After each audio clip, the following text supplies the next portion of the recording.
Eu estava pensando exatamente nisso e na ansiedade da população. A população está muito ansiosa. A população tinha que colocar na caixa d'água colocar alguma coisinha ali na caixa d'água. Antidepressivo. Sim, que a população ia ficar mais calma. A população quer uma resposta muito rápida para as coisas. Mas você tem que entender que entre um momento e o outro há o período de luto. E nesse período de luto, muita coisa vai acontecer, vai passar por muitos escombros. Não é esse período que nós estamos vivendo? Eu acho que a ansiedade é verdadeira. Eu acho que o Brasil está em crise desde 2012. Desde uma crise política, uma depressão, né, para além da econômica, desde o evento Mensalão, desde o julgamento do Mensalão no Supremo. Acho que ali marca uma radicalização do debate público, do qual nunca mais nos livramos, está até agora aqui. Bolsonaro é uma vitória que expressa esse ânimo, né? Um ânimo de radicalização, de polarização. Acho que ele é a expressão da crise, certamente não a solução para a crise. E junto com a eleição do Bolsonaro, para falar em ansiedade, acho que veio uma ideia de que tem a ver com essa coisa de mito, né? Que o presidente eleito de maneira retumbante, com 57 milhões de votos, legítimo, inegavelmente legítimo, o presidente do Brasil, meu presidente, que isso daria a ele poderes maiores do que aqueles da presidência da República. Acho que tem uma ansiedade imperial, como se o presidente pudesse fazer coisas passando por cima de processos que ele não pode e, no que depender de mim, não vai passar. Então, assim, ansiedade para aprovar reformas. Eu sou o maior defensor da reforma da Previdência do que o Jair Bolsonaro. Eu conheço mais a reforma da Previdência dele do que ele. Garanto. Mas para aprovar tem que fazer o processo e o processo político. Ele não é imperador, não foi eleito imperador. Pode passar o trator por cima do Congresso. E essa é a minha crítica à essência, ao fundamento das manifestações de domingo. O Emílio falou em luto, mas não era para o Bolsonaro estar vivendo ainda a lua de mel dele? Por que acabou tão rápido esse período de lua de mel? Depois que ele é eleito com tantos votos, ele costuma ter um período aí de Você sabe, Guga, de paz. Que aí eu acho que nem é... Ele ajuda. Ele ajudou para isso. Mas é que o país... Houve uma esperança de que o Brasil passaria pela eleição, porque existe exemplos no passado, assim, que o Brasil passaria pela eleição e entraria num clima de paz, num momento de paz. Havia essa expectativa de pacificação. Só que o Brasil está conflagrado, o Brasil está numa crise institucional profunda, que presidente nenhum consegue resolver imediatamente, muito menos o Bolsonaro, que é alguém que gosta do conflito, que é alguém que gosta da briga. Aliás, ele é eleito como expressão do aprofundamento desse ambiente de conflagração política. Então, mas você fala o quê? Na ideologia? Acho que é difícil falar em ideologia, Jair Bolsonaro.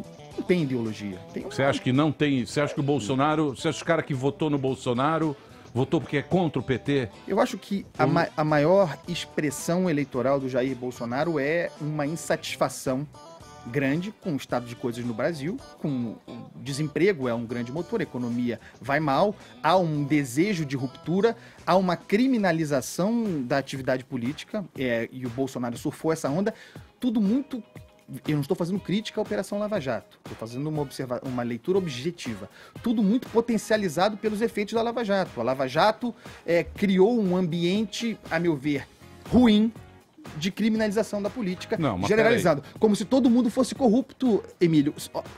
O Brasil hoje em dia, no Brasil, a sociedade brasileira hoje, a população brasileira hoje tem uma crença deturpada de que todo político é bandido, de que a atividade política é uma atividade criminosa. Mas isso é ruim. Não, mas peraí.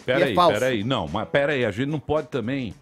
Porque o que acontece? Quando você ouve o jornalista, quando você vai ouvir você, o Augusto... Os caras, o Felipe, o nosso querido blog do PIN, maravilhoso. Nosso Jack Johnson da Jovem Pan. Você sempre fala, esse cara tá dizendo, tá destrinchando pra mim o que acontece. Correto? Ou tô errado?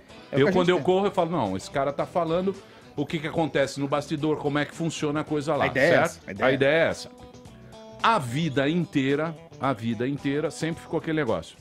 Não, os políticos toma lá da cá, os políticos são comprados. O Barba comprou, A Lava Jato, ela mostrou isso para todo mundo soube para onde ia o dinheiro, onde vinha. Sim. O Lula fez o jogo. Aí, de repente, o cara vai lá e vota num sujeito que fala, não, agora vai mudar o jogo. Tem que mudar esse jogo. Quando esse jogo vai para lá, vocês vão falando, não, mas espera aí, isso aqui tem há 200 anos, a política brasileira é assim. Tem que jogar esse jogo da política. Isso que eu acho que os caras não conseguem entender. Mas, Emílio... Você entendeu o que eu falei ou eu fui muito... Não, eu entendo o raciocínio. Muito superficial. Eu entendo o raciocínio, não, tá na mosca. Só que eu sempre tive nesse lugar. Eu não mudei nunca o lugar em que eu tô, em termos de análise. Pra mim, não tem jogo, no melhor sentido, sem política. E eu não acho que tudo se faz de maneira criminosa. Porque uma coisa é a Lava Jato identificar padrões e pegar, punir com maior ou menor excesso culpados. Outra coisa é um discurso influente de que todo o ambiente em que aquilo se dá pontualmente, maior ou menor, é um ambiente criminoso. E é com esse ambiente criminoso falso, forjado, a ideia de que o Congresso é um sindicato do crime, que só tem bandido ali e que ali as coisas só funcionam na base da troca barata e não da troca política, que é legítima, é que resultou na eleição do Jair Bolsonaro. Então, o Jair Bolsonaro é um produto de uma farsa de leitura do ambiente político brasileiro, como se o ambiente brasileiro fosse uma coisa que tem que se passar um trator por cima e criar uma nova república. Isso não existe. Eu sou conservador. Eu não gosto de ideia de ruptura. E eu não acho que o Brasil, no momento que nós estamos vivendo agora, estou falando aqui da condição de analista, de jornalista, eu não acho bom, aliás, eu acho péssimo, que um momento de crise como nós estamos profunda, institucional, que prospere um discurso revolucionário. O discurso revolucionário propõe ruptura. Tudo de que o Brasil não precisa agora é de ruptura. Olha que incoerência, Emílio. Olha que incoerência profunda. Um governo que tem como retórica, porque por enquanto é disso que se trata, uma grande reforma estrutural na economia, de natureza liberal. Pensamos no Paulo Guedes. Me diga se isso é consistente com agitação, se isso é consistente com esse discurso de ruptura, com esse discurso de conflagração, de ataque ao Congresso. Não prosperará em médio e longo prazo, como o pacote que é, pode passar uma coisa ou outra, acho que a reforma da Previdência já passou, mas como o pacote que é, num ambiente conflagrado, sem estabilidade, é muito difícil que um programa de reformas funcione. E o Brasil precisa do quê? De revolução e de uma nova era, que só cria uma nova corte. Novos poderosos ou de gente séria trabalhando por uma reforma estrutural de verdade. As duas coisas não funcionam juntas. Não vai dar certo.